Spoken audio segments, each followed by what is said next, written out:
Welcome to Kenton's videos. Enjoy the video. In this video, I will explain how to get easy ranked lobbies. We will cover understanding the core mechanics of matchmaking, which is crucial for finding less challenging opponents. Next, we'll dive into strategic playtime, identifying the best times to queue up. Finally, we'll discuss optimizing your in-game settings and personal skill to make every match feel more manageable. These steps will help you navigate competitive play more effectively and improve your overall experience.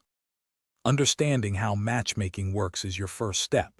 Most systems try to pair you with players of similar skill, but this isn't always perfect.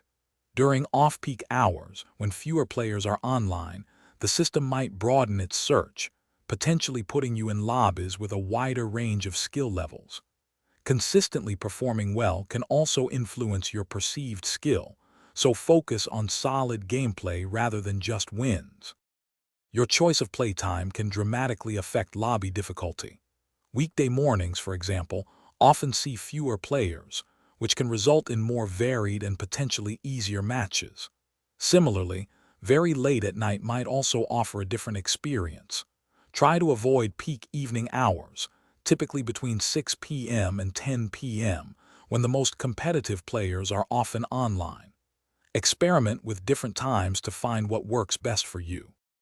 Beyond external factors, your personal skill and settings are paramount. Dedicate time to practice your aiming and movement daily. Even 15 minutes can make a difference.